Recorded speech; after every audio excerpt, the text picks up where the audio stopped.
Are the Arizona Cardinals in a position to be schedule sweethearts for the 2025 NFL schedule as it rolls out on Wednesday? What do I mean? Let's discuss.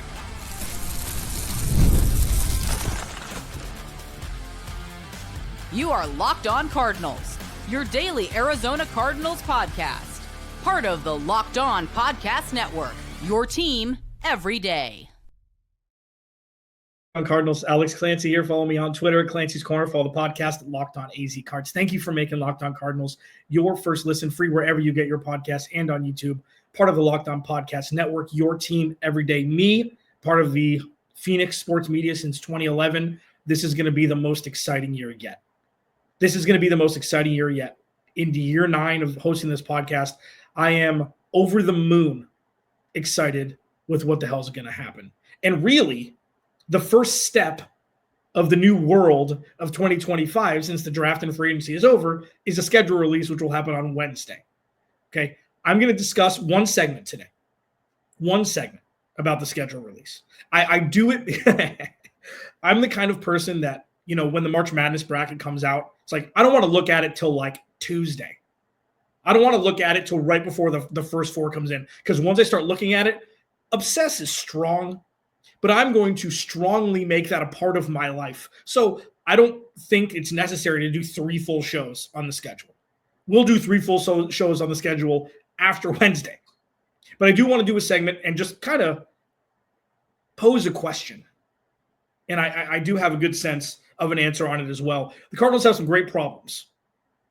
As rookie minicamp begins and was, it started late last week and in through the weekend, the Cardinals have great problems, and I'll discuss, but they do have some weaknesses, which I'll discuss in the final segment. Today's episode of Locked On Cardinals is brought to you by Monarch Money. Take control of your finances with Monarch Money. Use code LOCKEDONNFL at monarchmoney.com for 50% off your first year. So what do I mean by schedule sweethearts? Schedule darlings. It's directly correlated to, are the Cardinals a sexy enough roster with enough storylines to give them multiple primetime games? And by multiple primetime games, I don't mean outside the continental U.S. That's very Jacksonville Jaguar-y. The Brazil one is interesting because Philly and Green Bay last year, there are going to be rumblings over the next couple days. There's going to be little leaks here and there. I'm of the camp that, it'll be fodder on Twitter and stuff, but until that schedule is released and we see in ink what the Cardinal schedule is, it's just going to be hearsay for me. But do the Cardinals have enough storylines, a good enough roster, and enough sexiness, as it were, to give them a Sunday Night Football game this year, which we haven't seen in a couple years? They've had Monday Night Football games the last couple seasons. I think both of them were on double headers. They'll have a Thursday night game here and there. I don't even count that as primetime. I'm talking about like a real Thursday night matchup against a real, not just division rival, something like that. And I don't even care which division rival it is. No, that's not what I'm counting. I'm not counting Saturday. I'm not counting Christmas. Those aren't primetime games. Those are throw-ins. I'm talking real Sunday night football intrigue games and real Monday night football intrigue games. Not the throwaway at the end of the week because it's like, oh, anybody will watch any game on Monday. The schedule sweetheart part is, do the Cardinals with Kyler Murray, Trey McBride, Marvin Harrison Jr., James Conner, Budda Baker, Calais Campbell, Josh Sweat, Dalvin Tomlinson, and then the rookies with Walter Nolan and Will Johnson, is that enough to get the Cardinals a Sunday Night Football game, even if it is in division? And this is before the flex. This is the original schedule. Because obviously the flex towards the tail end of the season, or the last third of the season, is predicated solely upon, relevancy of the team through the first 2/3 of the season. Is there enough? And they're so close. Like, even if you're a Cardinals hater, and there's plenty who watch it, thank you. I wouldn't want you to be anywhere else. Come to Papa. I love one and all everydayers. One and all. I want the haters in the comments to say, do the Cardinals have enough on paper to be sexy enough to be a Sunday Night Football game during the first iteration of the schedule?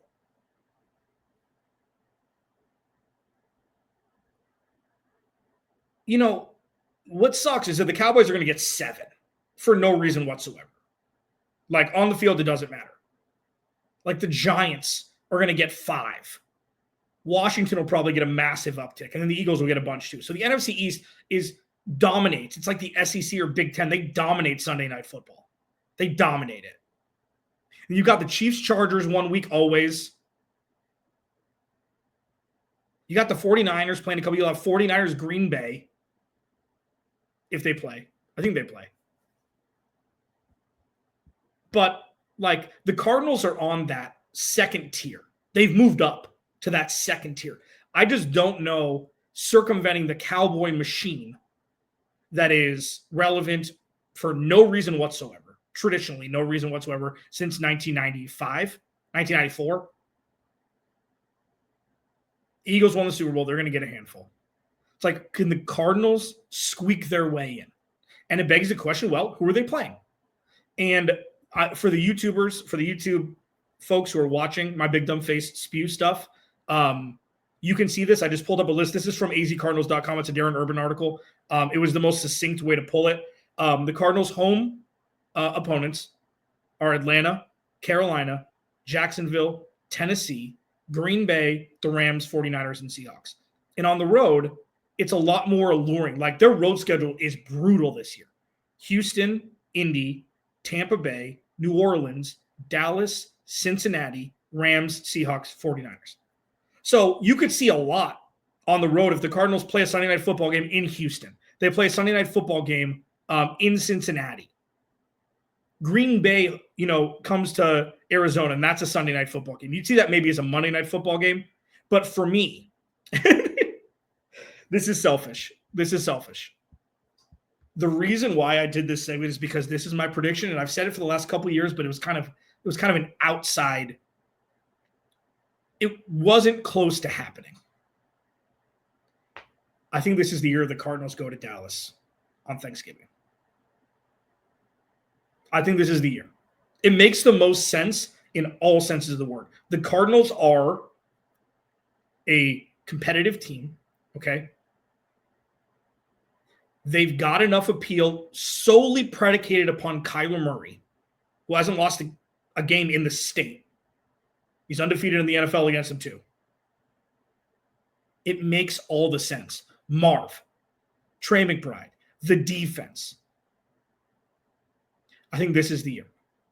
I apologize to all my friends in Cardinals media who may have to travel on Thanksgiving to Jerry World, but I think this is the year. It makes so much sense that this would be the one, and this Thursday night doesn't count. Like, this is Thanksgiving. This is prime time. This is a schedule sweetheart choice. I think this is the year. Truly. And it's kind of a be careful what you wish for situation, just with the schedule as a whole. You don't want to be shipped to, the UK or Germany. It's just not something. This ecosystem's too fragile. Do it next year. You don't want any outside noise this year. You just don't want it. You don't want it. If at all possible. And I think the Cardinals are in line for like a couple spots, but we'll see. I mean, again, they're going to unveil the international schedule after I recorded this. Okay, so it hasn't happened yet when I'm recording this. Cardinals in Dallas on Thanksgiving would be the, wait for it, chef's kiss of this schedule. I would love it. They're ready for it. I hope it happens. The Cardinals have great problems. Great problems to have. What are they? Discuss it next. Locked On Cardinals, your team every day. This episode of Locked On Cardinals is brought to you by our friends over at Monarch Money. Ever check your bank account and wonder, where'd all my money go? Between dining out, online shopping, and entertainment, it's easy to lose track, and that's where Monarch Money comes in, your personal CFO, giving you full visibility and control over your finances. And Monarch Money isn't just a budgeting app.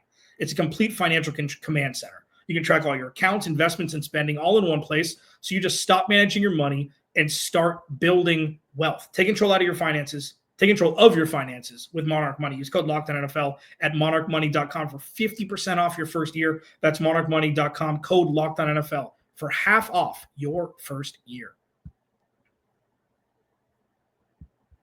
Now, the Cardinals probably won't go to Dallas on Thanksgiving, but that would be a sweet matchup. That would be a sweet matchup. Those are the ones you want. Those are the ones you want. I'm not a huge, when it comes down to it, I don't really care if the Cardinals get primetime games. It's not a respect thing. It's a political thing. It's a ratings thing. The Cardinals don't drive ratings yet. They don't. I don't think that's a surprise to anybody. The New York Football Giants, who have been terrible for a decade, they drive ratings because they've got a rabid fan base. It's I-95 bias. It's East Coast. The Cowboys shouldn't have more than 2 primetime games a year. They don't deserve it. And they're the most popular team in football for a reason unbeknownst to me. I guess people don't have a whole lot to do in Dallas. But what I think is going to happen, I will discuss on Wednesday. Trevor Sycamore from Pro Football Focus, lead draft expert over there, is going to join me tomorrow. We're going to give one final go from one of the most respected minds in football. Luckily, he's been a good friend of mine for over a decade now, so I've been able to get him on once a year. We're going to give he's going to give his final thoughts. We're going to riff about it, and it's going to be awesome. And then Wednesday, we're totally going to pivot to the schedule, and that's what it's going to be like the rest of the week. The Cardinals have great problems right now. Do you remember years ago when I discussed question marks going into a season, going into a free agency, going into a draft? It was scared of the unknown. It was fearful that leadership didn't know what the hell they were doing. There was no game plan. There was no foundation. There was no culture. All it was ex-players just talking bleep about the Cardinals. Then, slowly, the question marks started to pivot into positive town. 2023. The future pacing year. I should just label it that. That's all I discussed during that season. If this player does this, what will that look like?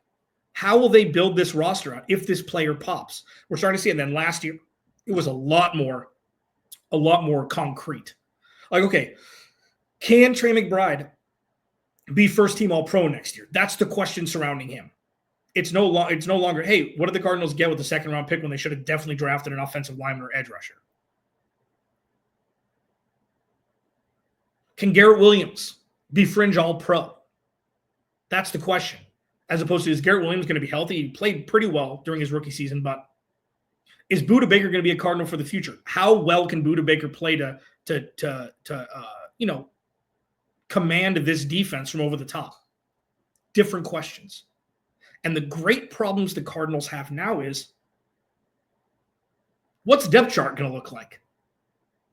Who's going to make the roster? They've got deep pockets in myriad positions, especially on the defensive side of the ball. They've got deep pockets. They've got 7 dudes on the interior of the defensive line: Bilal Nichols, Justin Jones, Darius Robinson, Walter Nolan, Calais Campbell, and Dalvin Tomlinson, and Dante Stills. That's 7. If I said one name twice, sue me. Off the edge: Jordan Birch, Josh Sweat, Baron Browning, Zaven Collins, Xavier Thomas. Cornerback and safety, a bevy. Garrett Williams, Max Melton, Will Johnson, Elijah Jones is still in the mix. Denzel Burke is in the mix. Dadrian Taylor Demerson, Jalen Thompson, Budda Baker. They've got dudes everywhere. Tight end room is deep. It obviously falls off from 1 to 2, but if Elijah Higgins had to be sprung into action, he'd play that Isaiah Likely role. We've seen it. He's a wide receiver turned into a tight end. And then Tip Ryman serves a purpose. We'll see where he fits in this offense. Running back room. It's deeper than a lot of running back rooms in the NFL. They've got dudes who's got Scoot, and then they've got, James Conner. I think the wide receiver room, if everybody stays healthy, is deep enough. Okay, but I'll talk about that in the next segment. And then you've got Kyler Murray and Jacoby Brissett. Jacoby Brissett's one of the more underrated signings this offseason. It's something that, you don't have to – You don't have to worry about the quarterback position this year. Now, obviously, if Kyler Murray gets hurt, Jacoby Brissett comes in, like, you've got an adult in the room there who can play the style of Kyler Murray more than Colt McCoy could. So the offense doesn't need to change. Plus, Jacoby Brissett's run this offense in some form or fashion while in Cleveland. The Cardinals are rock solid in the majority of position groups when they had 45% retention of players after the 2022 season to the 2023 season.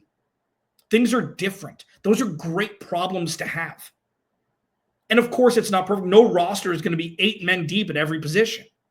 There's going to be weaknesses at every position. And the Cardinals have some weaknesses at some very important positions. So this isn't perfect, but when you go from the end of the 2022 season and then 2023 into now with the pass rush room and the defensive line, 2 offseasons, 2 drafts, everything's different. 2 offseasons, 2 drafts, everything's different in the cornerback room and the safety room. And different, I guess, remaining the same with Budda Baker staying after his all-world production last year. And with Budda Baker specifically, use your eyes. Oh, we only had this many tackles and no interceptions. Use your eyes.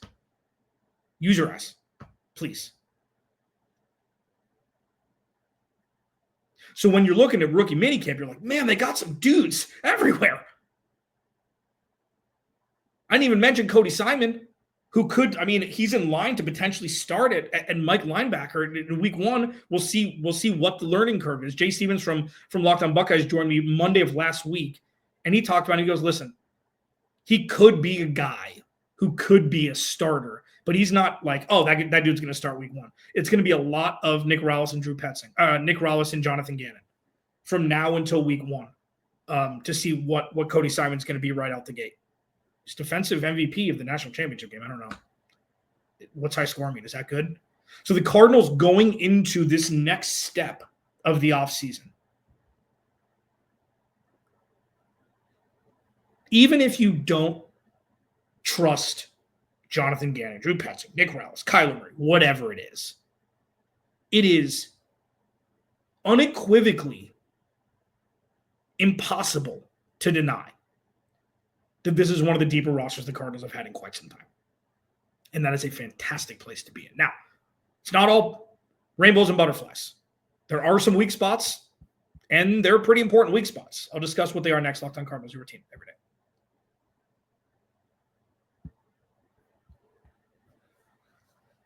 Please go to the YouTube channel, search Locked On Arizona Cardinals. Hit that subscribe button, man. Leave a like, leave a comment. Family's growing more and more by the day. And I'm so happy to be the mouthpiece, I guess, for your show. Thank you for letting me do this going into the 9th season. Yeah, this is the best time of my day. So thanks for hanging with me. The Cardinals have some weaknesses. First, off-ball linebacker is one. They brought in a couple rotational pieces. Mac Wilson's going to be the anchor there. But, this is where teams need to get lucky.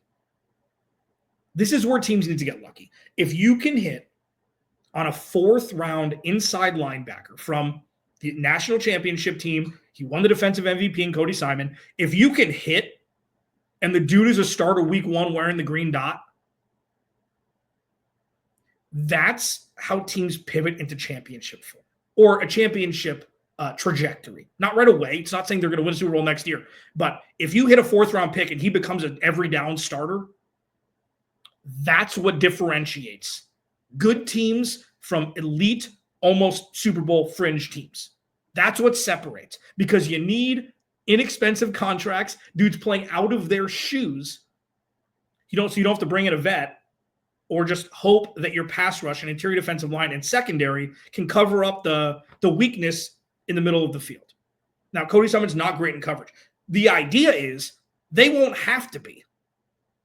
The way Nick Rallis and Jonathan Gannon staff their defense on any given down, they should be drug tested. And it works. Look at what they did last year with zero semblance of a pass rush. That defense was 15th. It was above average, technically, at the end of the year. That is Looney Tunes. And all they've done is added Dalvin Tomlinson, Calais, Campbell, Josh Sweat. Walter Nolan, Will Johnson, arguably, potentially the two best defensive players in the draft outside of Abdul Carter. Like, that really could be a thing. That's not saying, oh, hopefully this 6th round picks works out. Maybe he's going to be the next Tom Brady of the defense. No, these guys, the track record's there. But it's still a weakness, and it's number one weakness. The number 2 weakness, to me, is the offensive line. If the Cardinals give up 10 sacks in the first 2 weeks, you know who's going to start chirping. Yours truly. Because I said offensive line at 16 no matter what. With that, when, again, I go back to it, the clip of Monty Osborne getting off the phone, Jonathan Gannon jumping into his arms like it was his dad who just, bought him a toy tricycle for Christmas. Like, they got their dude. They got the guy they wanted. I was wrong. I admit it. Obviously, I was wrong. And if the offensive line craters, you know who's going to be chirping. If you don't protect Kyler Murray, none of this is going to work. Now, we'll see what happens with Isaiah Adams. If Evan Neal's the dude, he's the dude, not Evan Neal. If Evan Brown's the dude, he's the dude. Fine. I wonder. There's only one name out there that's going to be cheap. I wonder if they'd bring in Brandon Scherff for a look. It's going to be pennies on the dollar. And I know he's had injuries, and I know he's older, but he's been around. He used to be an elite offensive lineman. So would you rather have 70% of an elite offensive lineman who once was, or you take a flyer on somebody else? I don't know. We'll see if Hayden Conner could be a dude. I don't know. Justin Mello from Draft Network joined me last Thursday, and he said, what you want in late-round offensive line draft picks is versatility. And Hayden Conner can play all 5 positions. They drafted Christian Jones last year late, another Texas offensive lineman. So we'll see. If they know, they know. Great. And then the third weakness, because everything else is a strength, I do need to mention a wide receiver. Okay? So for me, it's hard for me to have a wide receiver conversation. And every day, as you know this, I've talked about this a bunch. This is your first listen to Locked On Cardinals. Thanks. Maybe make tomorrow your second listen. Hit the subscribe button. You can't have the same wide receiver conversation when the tight end is your best pass catcher. For now. Hopefully Marv rips that from his hands. That's going to be a great situation for the Cardinals to have. But you have to have more of a Patriots conversation, a Chiefs conversation, and not a Cincinnati Bengals conversation. And no, I'm not comparing Kyler Murray to Tom Brady or Patrick Mahomes or the Cardinals to the Patriots or the Chiefs. No. But in both of those instances, the tight end was the best receiver. So while the wide receiver room looks weak, if Tip Ryman was their number 1 tight end, yeah, it looks a little shallow talent-wise. But if you throw Trey McBride into Marvin Harrison Jr., and Michael Wilson, and Greg Dortch, and Zay Jones, and Xavier Weaver, we'll see if he gets some looks like Quez Watkins. They've got dudes. It's still, if you want to look at just wide receiver and move Trey McBride, yeah, it's a little on the weaker side compared to the rest of the position groups the Cardinals have. And I think that's a fantastic, fantastic spot to be in as they pivot into the next chapter of this offseason, which is set to be one of the more exciting seasons the Arizona Cardinals organization has had in a while. Like, expected exciting seasons. 2021 wasn't expected. If you thought it was, cool. I didn't. You thought it was going to be something. You thought it was going to be positive, but 7-0, 10-2, it was a Trojan horse with dysfunction hiding inside it. Locked On Cardinals, your team every day. Trevor Sigmund, Pro Football Focus, joins me tomorrow to give one final run-through of the Cardinals draft class. Is Will Johnson potentially the steal of the draft? What does Walter Nolan look like in the Arizona Cardinals defense? All that and more tomorrow with Trevor Sigmund. Remember, without you, there is no me. I'll talk to you tomorrow. That rhymed, kind of.